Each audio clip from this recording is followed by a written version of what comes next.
कि वो तो तुम्हें दिखाई नहीं दे रही। यहाँ उदाहरण दिया ना तो आपकी समझ में आ गया कि हाँ हाँ ऐसा।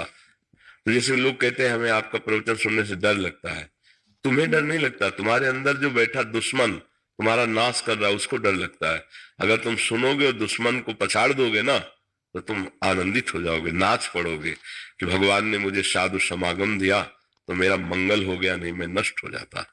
ये सबसे प्रार्थना है। मन लगे या न लगे, अगर थोड़ा भी राधा राधा जप लोगे, थोड़ा भी नाम जप कर लोगे तो ऐसी परिस्थिति में तुम्हें बचा लेगा। ये ध्यान रखना। भारी विपत्ति में एक बार भी यदि नाम जपा है तो काम आ जाता है। ये जो गजेंद्र था पूर्व जन्म का इंद्रद्युम्न नाम का राजा था। गजेंद्र की कथा सुनिए ना। हाँ हाँ जी, वो इंद्रद्युम्न नाम का राजा था। मनमानी ऐसे ही तपस्या करने लगा। ये निषेध है। आजकल जो मनमानी भेष बदल लेते हैं बहुत गड़बड़ हो रहा है, लोग समझ नहीं पा रहे। आचार्य परंपरा से भेष मिलता है। और कई लोग यहाँ आए ऊपर लाल कपड़ा नीचे पैंट पहने हैं, नीचे पैंट पहने हैं ऊपर भगवा वस्त्र ओढ़े हैं। तो हमका भैया ये क्या है? और कुछ नहीं ऐसे। अरे सर्वनाश हो जाएगा। ये मनमानी मार्ग नहीं है, अपने हिसाब से चलो। गृहस्थी में रहे तो गृहस्थी की तरह चलो। एक गृहस्थी में आए यहां तक लंबी दाढ़ी नहीं, भैया तुम गृहस्थी में सेटिंग करवाओ। आप अपने हिसाब से चलो ना। आप गृहस्थ में हो ना तो आप उसी पद्धति से चलो जैसे गृहस्थ में चला जाता है। विरक्त के लिए आचार्य परंपरा से वेश मिला होना चाहिए। ऐसा नहीं होना चाहिए कि आपका मन आया लाल पहन ले, आपका मन आया पीले पहन ले, आपका मन आया का जब मन आया तो अचले पे और लाल पे, और जब मन आया तो पैंट शर्ट पे।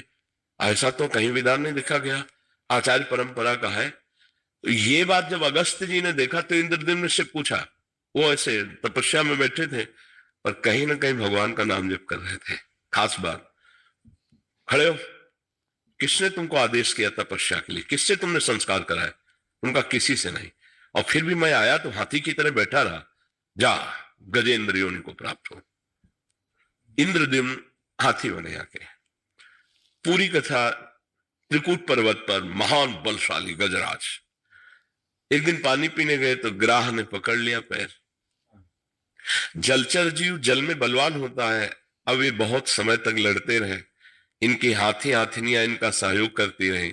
वो छोड़ के चली गई कि जब नहीं कोई बचने का उपाय है। अब वो घसीटता हुआ उनको अथाह जल में ले गया। अब बस सूंड इतनी रह गई थी, तब उनको याद आ गया।